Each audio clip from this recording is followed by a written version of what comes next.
nous avons tous la responsabilité redoutable de faire de la Côte d'Ivoire une nation unie, pacifique, fraternelle, soucieuse de son développement pour le meilleur avenir de tous ses enfants. Félix Houphouët-Boigny.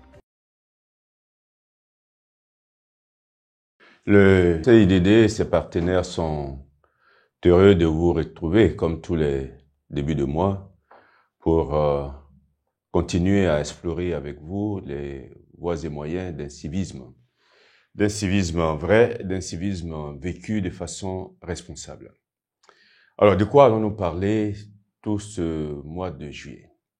Eh bien, nous avons décidé de consacrer ce mois à certaines normes sociales très importantes pour le vivre bien ensemble.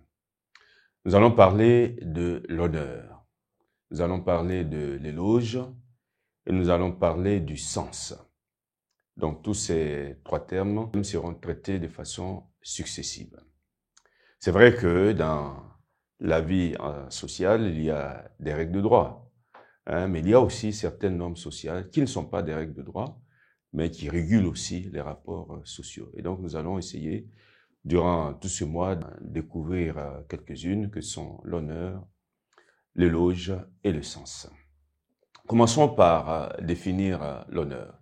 Et comme nous avons l'habitude de le faire, nous allons regarder avec vous le dictionnaire Larousse qui nous en donne trois définitions. La première, c'est que l'honneur, c'est le sentiment que l'on a de sa dignité morale, la fierté que l'on a vis-à-vis de soi et des autres. Et la deuxième définition de l'honneur, c'est la réputation ou la gloire méritée par le courage, le talent, la vertu et la valeur.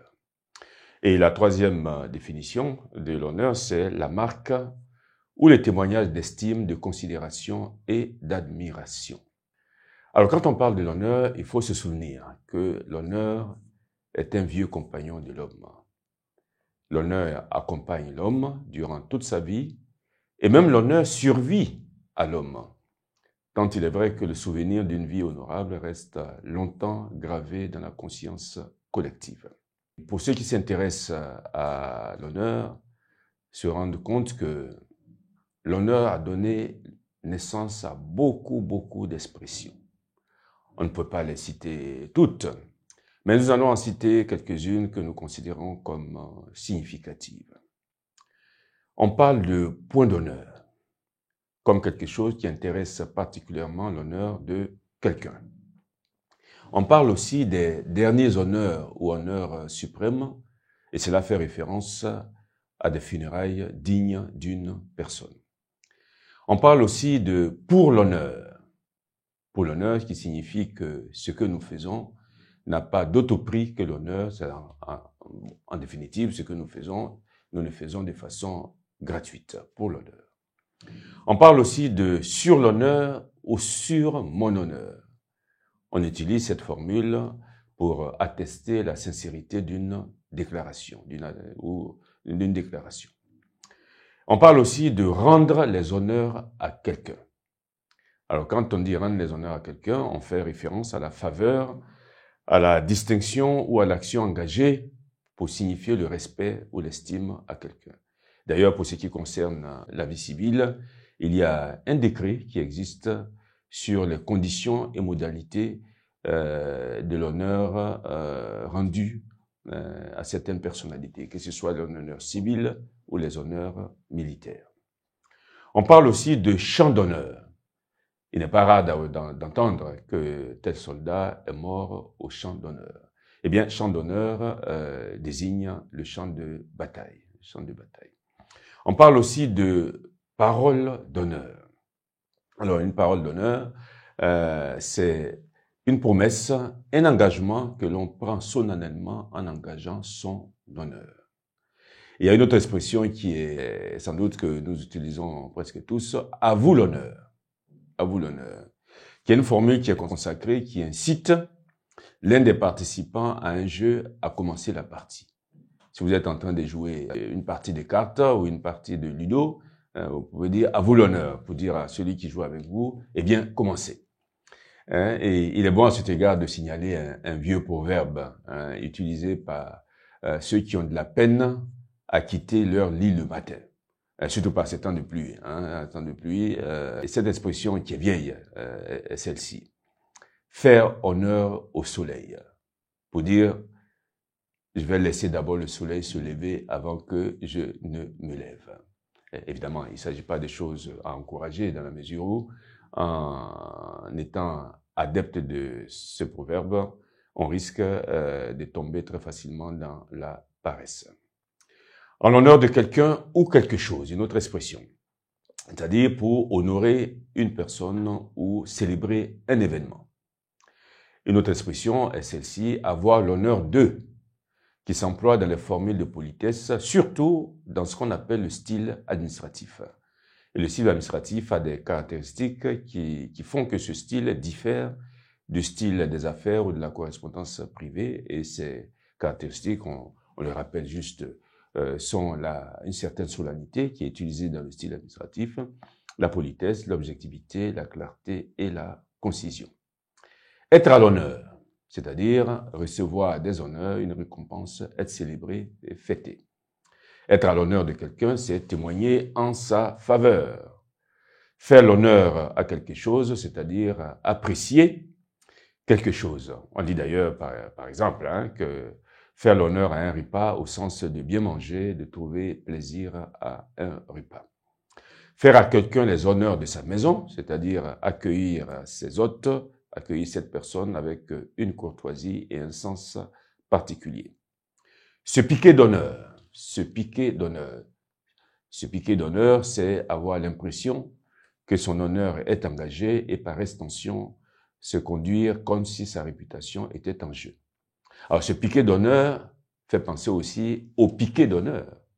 Au piquer d'honneur qui est un peu ce piquet que nous faisons pour rendre hommage à un défunt lorsque ses funérailles sont célébrées. Une autre expression, c'est à tout seigneur, tout honneur, qui signifie qu'il faut rendre à chacun ce qui lui est dû, selon son rang, ses mérites et sa fonction. Être à la place d'honneur, à la place réservée à la personne que l'on veut distinguer. D'ailleurs, à cet égard, il est bon de rappeler que quand on vous invite quelque part, il faut éviter d'aller prendre la place des autres. Il y a des gens qui aiment toujours être au premier rang, même quand cela ne leur est pas destiné. En l'honneur de, c'est un hommage à pour célébrer. Et être à l'honneur, c'est être au premier plan. Et puis les dames d'honneur, garçons ou demoiselles d'honneur. Dame d'honneur, c'est une femme qui est attachée au service d'une princesse et d'une reine, et par extension d'une personnalité de haute dignité. Garçons ou demoiselles d'honneur, ce sont des jeunes gens et des jeunes filles qui accompagnent des mariés le jour de leur mariage. Et la Légion d'honneur, c'est un ordre national attribué en récompense des services militaires ou civils. Et après, on a honneur de la guerre. Ce sont des conditions honorables consenties par les vainqueurs à une troupe qui a capitulé. Et vous avez homme d'honneur, ça c'est une expression qu'il faut aimer, homme d'honneur, c'est-à-dire un homme loyal, un homme qui tient et qui respecte sa parole. À cet égard d'ailleurs, on dit que entre gens d'honneur, parole vaut contrat. Entre gens d'honneur, parole vaut contrat. Et puis il y a honoris causa, c'est ce dit de grade universitaire conféré à titre honorifique, sans examen, mais qui ne donne pas droit à occuper la chaire universitaire. Et puis il y a une expression qui, elle, a un sens un peu négatif, c'est bras d'honneur. Bras d'honneur qui est un geste vulgaire et obscène qui exprime le profond mépris ressenti à l'égard de l'individu à qui on s'adresse. Bon, c'est un peu la seule expression un peu au sens négatif de l'honneur. Alors, toute cette longue liste que nous nous sommes permis de porter à votre connaissance nous fait voir que l'honneur a une présence très affirmée et une présence constante dans la vie sociale.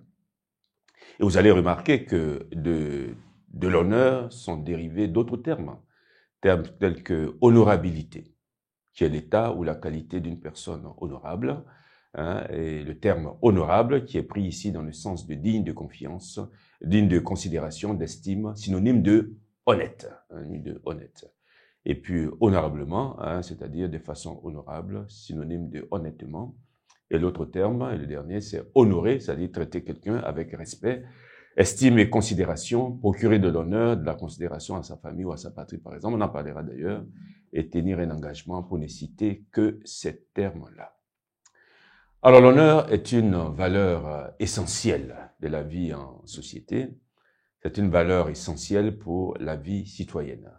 Et l'honneur fait partie des ciments de toute société.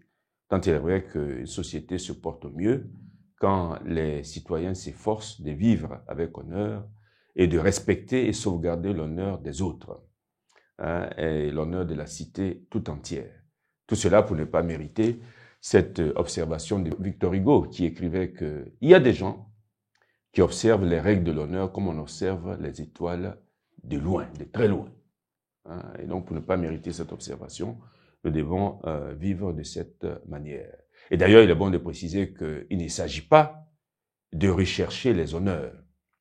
Il s'agit seulement de vivre en respectant les règles de l'honneur de soi-même, de l'honneur des autres et de l'honneur de la cité tout entière. Ajoutons à cela, pour finir, à cette vidéo, que l'honneur n'est pas un vêtement qu'on porte pour cacher les turpitudes de sa vie personnelle. L'honneur doit résulter d'une vie digne et honnête, d'une vie digne et honorable, car comme l'a si bien dit Euripide, oui, c'est un grand mal pour les honnêtes gens qu'un homme pervers s'élève aux honneurs en charmant le peuple par son éloquence alors qu'il n'était rien la veille. Eh bien, ne soyons pas de cela et menons une vie honorable.